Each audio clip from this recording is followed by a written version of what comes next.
Hello and welcome back to the Western European DPC coverage of the TI10 qualifiers. It has been a little while since I've posted. I apologize for that, but I am now back. I took a little bit of a break, but now the TI10 has been announced for its official dates in Romania. I'm going to start doing regular uploads. I'm going to be aiming for twice a week on uploads on Mondays and Thursdays going forward. And then once we get a little bit closer to TI and during TI, I'm going to be trying to post as much as possible. So yes, it has been a little while, but I am back now and I am aiming to be a little bit more regular and consistent. And I'm going to be starting off with some coverage of the first day of the Western European qualifiers. Now, I'm not going to be doing videos every single day throughout these qualifiers. This is just going to be the first video I'm putting out for this qualifiers, and then I'm going to be doing a final video for these qualifiers come the 11th. The 11th, of course, being the final day of these qualifiers, so we're going to know the last team to be representing Western Europe in TI10. Until then, I'm going to be reviewing the few games that we had today, with which we had 6, and as well I'm going to be previewing tomorrow's matches. Today being July 7th, so was the first day, and tomorrow being the second day, July 8th. Starting off with our upper bracket, we had 4 upper bracket series today, in which Team Nigma beats Hellbears 2-1. And this one was a little bit of a surprise. Hellbears, of course, was the single team that looked really out of place in Season 2 of the DPC. So it was a little bit shocking that they were actually able to take a game off of Team Nigma, a team that has looked really, really solid during that season and afterwards. In the post-game interview, Kuroki did admit that the team did have some nerves, and it was the first game of the qualifier, so you can be forgiven for that. And of course, being a great captain and a great team, they didn't let it get the best of them. They adjusted for Game 2 and Game 3, and they just looked like the flat-out better team. So Team Nigma make it to round 2 of the upper bracket, where they face the other team that won in that half of the upper bracket, OG.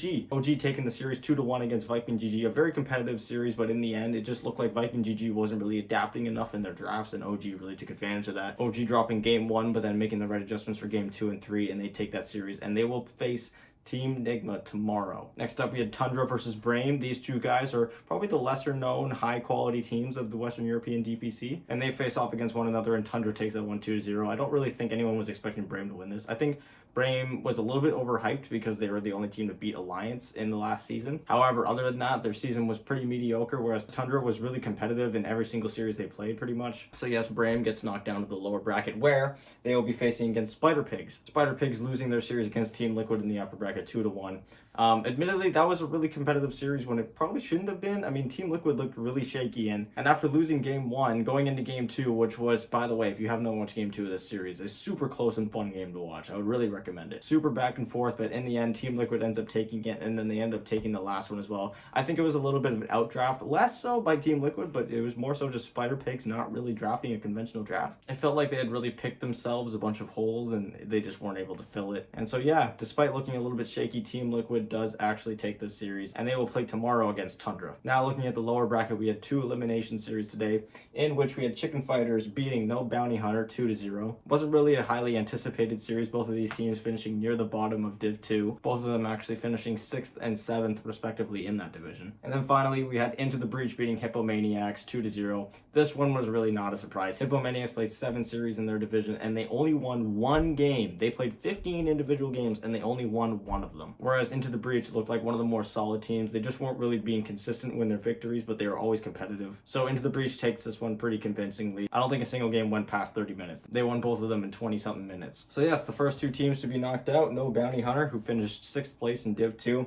and Hippomaniacs, who finished last place in Div 2. So nothing really out of the ordinary. Of course, all the teams that were up for elimination today were from Div 2, so I don't think anyone getting eliminated today would have been much of a shocker, other than maybe Into the Breach because of what I said earlier with Hippomaniacs just looking really weak. So yeah, with that, we're going to be going into our preview for tomorrow. Like I had alluded to earlier, we have Team Nigma playing against OG. The winner of that one makes top 3. Loser gets sent to the lower bracket, of course. Same thing goes for Tundra versus Team Liquid. Winner makes top 3 and plays against the winner of Nigma versus OG. I went ahead and dotted each one based on whether or not it was elimination. So if it's a black dot, that is a upper bracket match. Therefore, the loser of that does not get eliminated. Whereas when there's a red dot, the loser of that is officially eliminated from the qualifiers. So moving forward, we have the upper bracket fall-in Hellbear Smashers versus the Ghost Frogs, who have yet to play a game in these qualifiers. Viking GG, who dropped their series to OG, who look like one of the better teams. They were at the top of Div 2, and for good reason. They look really strong. And they're going to be playing against Chicken Fighters, which is one of the weaker teams. However, they are off of a win. I do think this one's going to go Viking GG's way, but of course, you got Chicken Fighters riding off some momentum, and Viking GG just lost the series, so maybe that plays into it. Next up, we have Bream versus Into the Breach. This one I think is probably going to be one of the more competitive matches in the lower bracket tomorrow. Bream being an upper bracket kind of mediocre team, probably bottom of the pack, whereas Into the Breach looks like one of these new up-and-coming Div 2 teams that have been competitive all throughout the season. And finally, we have Team Bald, who have not played a qualifier match yet. They make their debut tomorrow against Spider Pigs, who just lost their series against Team Liquid today. But they really made Liquid fight for that, so it's going to be another really competitive series. Again, we haven't seen Team Bald play, so we don't know what they're going to be pulling out, and that is a huge advantage for them, because going into the draft, and in game one, Spider Pigs is not going to have very much of an idea of what to ban out first. Obviously, all their players mainly are streamers, so they're going to have some idea of what they play, but still, a little bit of a competitive edge there. And like I had mentioned earlier, the loser of these last bottom 4 series here, which are all happening first tomorrow. These are all the lower bracket games are happening before the upper bracket. All the losers of those are being eliminated. So yeah, and now I'm just going to wrap up the video by making some predictions. I'm predicting that Nigma beats OG in a close series. I'm anticipating a 2-1. However, Nigma did beat OG 2-0 in the DPC Season 2. I anticipate Tundra actually upsetting Liquid. I call it an upset because a lot of people know Liquid more than Tundra, but I think Tundra is a very underrated team. They are just in a really stacked region, and I think that Liquid has looked really shaky for the past little bit, especially because they just got Boxy back. Of course, in the major, they had Sumail, and through the better part of Season 2, they had Sumail. So now that they have Boxy back, maybe he's not fitting in right away. But regardless, I think Liquid is still capable of winning this series. I'm just anticipating that Tundra does win it. Now for the lower bracket, I am actually anticipating that Ghost Frogs takes this series.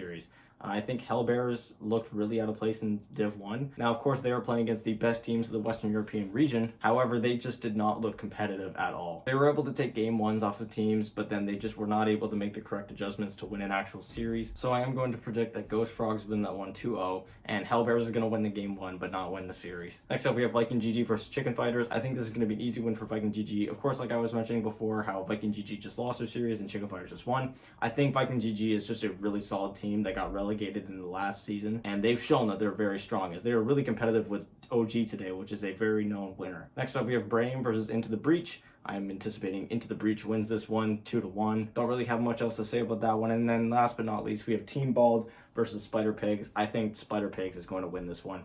Sorry, Gork and the boys, but I just have faith in the Pigs. They look pretty solid today, other than their draft in Game 3. And even with that shaky-looking draft in Game 3, they still look competitive. So I really see Spider Pigs maybe going on a bit of a run in the lower bracket. Spider Pigs, of course, rebranding from Level Up, which is the second-place team of Div 2 in the last season, finishing only behind Viking GG, which, like I said, is a very stacked team that just happened to get relegated in the last season. So yes, that's going to be doing it for the review/preview of the Western European qualifiers for TI10. Like I said, I'm going to be uploading July 11th, which is the Sunday that the qualifiers conclude. And then from then on, I'm going to be trying to do at least 2 uploads a week, one Monday, one Thursday. So if you don't want to miss any of that, and you don't want to miss any of the news, be sure to subscribe, share the video, and leave a like, as well as a suggestion on what you think I could be doing better. It was also just officially announced that TI10 is going to be held in Romania. I think I mentioned it a little bit earlier. And it's actually going to be held in October, which means I'm going to be having a ton of time to do a whole bunch of different content, which I'm super, super excited for, because I'm going to be diving deep into every single team that's going to be going in. I didn't think I would have enough time to do it if the tournament was going to be held a month from now, but now that it's 3 months away, I know that I'm for sure going to have a lot of time to be able to look at every single team in every single region in depth and try to make some educated guesses and predictions on which teams are going to do well in TI10,